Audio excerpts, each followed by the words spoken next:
Jangan pernah alergi dengan nyinyiran, jangan pernah alergi dengan kritikan, bahkan dengan hujatan-hujatan sekalipun, sepanjang hujatan, kritikan, dan nyinyiran itu dilakukan dengan cara-cara objektif dan terukur, dengan cara-cara yang masuk akal, tujuannya adalah bagaimana membangun bangsa dan negara, saya kira memang harus diterima dengan lapang dada. Beberapa hari ini saya kira ada satu perdebatan yang cukup luar biasa di kalangan kelompok aktivis, pegiat media sosial, dan kelompok-kelompok pro-demokrasi tentang pernyataan seorang pemimpin dan beberapa kelompok-kelompok elit di negara kita yang mengatakan bahwa Anda itu jangan kerjaannya hanya nyinyir, hanya mengkritik, dan hanya sebatas omong-omong. Bekerjalah sesuatu yang konkret untuk bangsa dan negara. Saya kadang berpikir dan tertawa. Yang ingin saya katakan adalah jangan pernah alergi dengan nyinyiran, jangan pernah alergi dengan kritikan, bahkan dengan hujatan-hujatan sekalipun, sepanjang hujatan, kritikan, dan nyinyiran itu dilakukan dengan cara-cara objektif dan terukur, dengan cara-cara yang masuk akal, tujuannya adalah bagaimana membangun bangsa dan negara, saya kira memang harus diterima dengan lapang dada. Jadi jangan pernah berpikir bahwa kritik itu akan menghancurkan negara kita. Jangan pernah berpikir bahwa kelompok-kelompok kritik itu yang kemudian akan meluluh lantahkan negara kita. Tidak. Itu adalah bentuk kecintaan kelompok-kelompok kritis, kelompok-kelompok pegiat demokrasi terhadap bangsa dan negara, di mana para elit dan kemudian para pemangku kepentingan di negara kita ini harus on the right track. Jadi kalau kebijakan yang tidak pro rakyat, kebijakan-kebijakan yang dikhawatirkan dia tidak memberikan solusi terhadap yang dihadapi oleh persoalan masyarakat di bawah, ya saya kira tidak ada salahnya kalau kemudian diingatkan secara signifikan. Justru kalau tidak ada kritik, kalau tidak ada masukan-masukan, apa yang dilakukan oleh pemerintah itu tidak sesuai dengan ekspektasi dan tidak sesuai dengan harapan. Yang ingin saya katakan adalah mestinya bersyukur kalau masih ada kelompok-kelompok yang masih berpikir dan mengingatkan para pemimpin, para penguasa, para elit, dan orang-orang penting di negara kita itu supaya kinerja mereka itu sesuai dengan harapan. Itu kuncinya. Bisa kita bayangkan kalau apa yang dilakukan oleh pemerintah, dilakukan oleh penguasa misalnya tanpa kontrol, tanpa kritik, dan tanpa masukan apapun dari pihak eksternal. Dikhawatirkan tentu kebijakan apapun yang dibuat oleh mereka tidak sesuai dengan harapan, dan yang paling penting ya hanya merugikan kelompok-kelompok yang ada di level masyarakat di bawah. Oleh karena itu jangan pernah menganggap kritik ataupun serangan-serangan terbuka yang dilakukan oleh siapapun, kalau itu tujuannya adalah konstruktif untuk membangun bangsa dan negara, itu sebagai sebuah ancaman. Tidak, itu adalah sebagai bentuk lain kecintaan masyarakat kritis, kelompok pegiat demokrasi terhadap bangsa dan negara. Marilah kita itu membangun bangsa sesuai dengan kapasitasnya masing-masing, sesuai dengan proporsinya masing-masing. Kalau Anda itu pejabat, kalau semua itu adalah pemimpin di Republik ini, harus punya kerendahan dan keterbukaan untuk dikritik dan diperiksa. Sementara masyarakat, sementara orang-orang yang tidak berada di luar kekuasaan, tugasnya adalah mengingatkan. Tugasnya adalah untuk meluruskan supaya apa yang dilakukan oleh pemimpin kita itu memang sesuai dengan kaidah, sesuai dengan harapan. Terutama terkait dengan kesejahteraan masyarakat yang ada di bawah. Saya kira di situ saja. Oleh karena itu bagi saya menjadi penting bahwa kritik itu adalah vitamin. Dan marilah kita sudahi, jangan merasa paling berjasa untuk bangsa dan negara. Saya kira di semua level, semua orang itu pastinya sudah punya jasa berbangsa dan bernegara di negara kita. Itu yang pertama. Yang kedua, ada juga pernyataan bahwa yang paling penting kritik itu harus sopan dan mengedepankan etika. Saya agak sedikit bingung sebenarnya bagaimana cara mengkritik dengan cara sopan dan penuh dengan etika. Di mana-mana memang kritik itu adalah menyasar kemapanan. Kritik itu adalah sebagai upaya untuk membongkar apa yang terjadi selama itu tidak sesuai dengan harapan. Bahwa yang dikritik itu harus ada perubahan, sehingga perubahan-perubahan itu diharapkan melahirkan kebijakan-kebijakan baru yang kemudian sesuai dengan selera masyarakat dan kemudian menguntungkan masyarakat secara umum. Oke, saya setuju dalam konteks mengkritik itu harus sesuai dengan etika dan penuh kesopanan. Dalam konteks bahwa kritiknya itu harus objektif, kritiknya itu memang harus terukur dan tidak boleh fitnah dan tidak boleh menggunakan data-data yang tidak akurat. Saya kira di situ konteksnya saya setuju. Tapi bahwa kemudian persoalan kritik itu harus diatur oleh sopan santun, tata krama, saya agak sedikit kebingungan untuk mencari apa yang disebut dengan tata krama dan etika itu.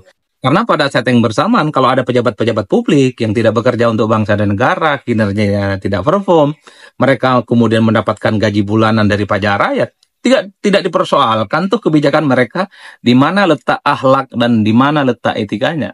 Ketika ada para koruptor-koruptor yang kemudian silih berganti menggarong kekayaan negara kita, tidak ada itu yang kemudian meributkan di mana kira-kira letak etika dan akhlak mereka. Jadi secara prinsip bagi saya oke, kritik itu memang harus ada etika dan sopan santunnya, tapi yang paling penting adalah bagaimana dengan etika para pejabat publik, orang-orang penting di negara kita yang dia hidupnya dari negara, di mana letak etika dan sopan santunnya ketika mereka itu sesuai bekerja tidak sesuai dengan harapan masyarakat. Ributkan juga akhlak, ributkan juga sopan santun, ributkan juga soal bagaimana etika mereka sebagai pejabat publik. Artinya apa? Kalau pejabat publik memahami etika dan sopan santun secara esensial, ketika dia bekerja dan tidak sesuai dengan harapan, mestinya mundur.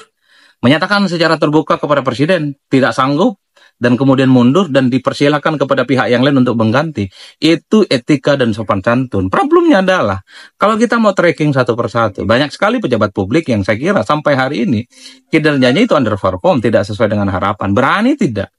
Mereka yang tidak bekerja dengan sesuai harapan, kemudian menyatakan secara sukarela dan mundur, dan mempersilahkan kepada orang lain untuk membangun dan bangsa itu. Kan itu tidak dilakukan, termasuk para koruptor, yang saya kira merugikan uang negara cukup luar biasa. Ada tidak yang mempersoalkan sopan santun dan etikanya? Justru banyak sekali sepertinya orang-orang yang terjerat persoalan hukum karena dia itu kooperatif, karena dia itu kelihatan sopan, karena dia itu santun misalnya, perilakunya itu dianggap terpuji, itu kemudian ada diskon terkait dengan vonis hukuman mereka. Ini aneh. Artinya apa? Oke, sopan santun etika itu memang harus diletakkan di atas segala-galanya.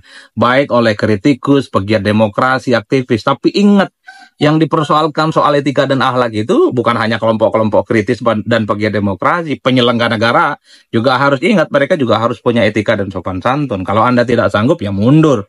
Sampaikan secara terbuka bahwa Anda tidak mundur. Jangan maksain diri bahwa seakan-akan kau itu adalah orang yang sanggup membangun bangsa dan negara. Termasuk juga para koruptor. Termasuk juga orang-orang yang merugikan negara. Di mana etika dan akhlak mereka? Kasih mereka hukuman yang kuat. Apa salah satu ukuran etika terhadap para koruptor itu? Miskinkan kekayaan mereka. Makanya segera usahkan undang-undang perampasan aset. Jadi atau mereka selain dimiskinkan hukum pancung. Ya ada solusi-solusi lain yang ditawarkan, misalnya dia akan diletakkan di di penjara yang terpencil, nanti temannya buaya, ada hiu, macam-macam.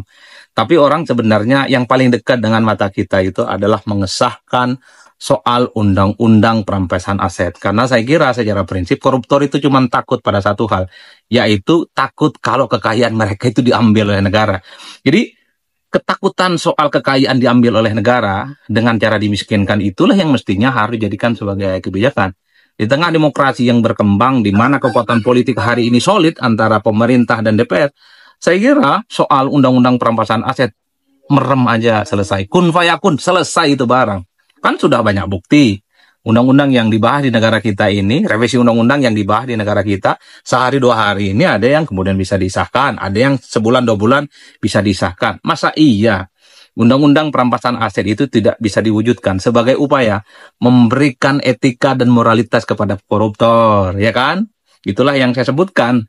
Kadang dunia kita ini aneh-aneh, yang dipersoalkan etika dan akhlaknya, yang dipersoalkan etikanya itu adalah mereka yang selama ini berada di luar kekuasaan, rakyat biasa, hanya warga negara biasa, hanya gara-gara mereka sikapnya kritis, memberikan protes yang sering mereka sebut sebagai nyinyiran, itu dipersoalkan. Jadi Anda kalau mau mengkritik katanya harus dengan etika dan sopan santun. Ada tidak ya contoh mengkritik dengan etika dan sopan santun? Setahu saya, dimanapun kritik itu adalah sebagai upaya untuk menyerang kemapanan, supaya kemapanan itu berubah dan kemudian menjadi sesuatu yang sesuai dengan harapan masyarakat. Justru yang perlu dipersoalkan itu adalah etika-etika pejabat publik, etika-etika penguasa, etika-etika orang penting yang memang hidupnya di negara, yang seringkali merusak konstitusi, yang seringkali menggunakan atribut mereka sebagai kekuasaan untuk melanggengkan kepentingan dengan cara menabrak aturan-aturan. Mestinya itu yang dipikirkan dan dipersoalkan. Jadi rakyat biasa yang kritis itu tidak akan membuat negara kita hancur. Yang akan membuat negara kita hancur itu adalah ketika para elit-elit, orang-orang penting, kemudian orang-orang yang selama ini punya kekuasaan, itu tidak memandang etika dan akhlak sebagai prinsip dalam menjalankan kekuasaan dan pemerintahan. Kalau kita semua belajar tentang ilmu politik, ada mata kuliah khusus yang disebut dengan etika politik. Di situ akan dijelaskan bagaimana seorang pemimpin di semua level, dari pusat hingga daerah, mengedepankan adab, etika, dan sopan santun memang di atas segala-galanya. Tapi apa yang disebut dengan etika dan sopan santun adalah mereka itu menjalankan apa yang disebut dengan good governance. Mereka juga menjalankan bagaimana visi misi penyampaian pesan-pesan politiknya selama kampanye itu diwujudkan, bukan hanya sebatas retorika dan janji-janji. Dan yang paling penting adalah kebijakan mereka harus down to earth. Persoalan-persoalan yang dihadapi ke rakyat, soal kemiskinan, tentang kesejahteraan, terkait dengan akses dunia pekerjaan, itu harus ada solusinya. Itu yang disebut dengan etika yang sesungguhnya. Jadi etika itu bukan hanya tataran normatif dan formal, sehingga tidak bisa diraba. Etika seorang pemimpin, etika seorang pejabat publik, etika seorang pemangku kekuasaan di negara kita adalah ketika dia menjalankan semua keinginannya untuk mensejahterakan rakyat. Itulah yang saya kira disebut dengan etika. Oleh karena itu bagi saya ya jangan lagi tuding bahwa kelompok-kelompok kritis dan tukang kritik itu sebagai sesuatu yang kemudian menjadi ancaman. Kali lagi saya ingin katakan adalah masyarakat itu tidak akan menghancurkan bangsa dan negara, terutama kelompok-kelompok kritis. Kelompok kritis ini adalah wujud lain kecintaan terhadap bangsa dan negara, tentu dengan cara mereka masing-masing. Saya kira di situ salam politik syai'un pastinya mantap. Semantap-mantapnya. Ini saya ngomong sebagai upaya untuk melakukan refleksi diri kepada siapapun di negara kita. Artinya kita semua itu punya kecintaan terhadap bangsa dan negara. Ayo kita kerjasama, ayo kita bekerja sesuai dengan proporsinya masing-masing. Bagi kritikus, bagi pengkritik, oke, mari terbuka, sampaikan apa masukannya, tapi yang paling penting harus objektif, harus terukur, dan yang paling penting harus hindari hoax dan fitnah. Itu kuncinya. Tapi secara prinsip juga penyelenggara negara, elit-elit kunci di negara kita, akhlak dan etika mereka ketika mereka itu sesuai dengan harapan kerjanya, sesuai dengan kebutuhan rakyat. Itu kuncinya. Kalau Anda tidak sanggup bekerja, salah satu akhlak terbesarnya ya mengundurkan diri. Nyatakan secara terbuka kepada presiden, kepada pemimpin, Anda tidak sanggup, dan kemudian diberikan kepada yang lainnya. Saya kira di situ. Assalamualaikum warahmatullahi wabarakatuh.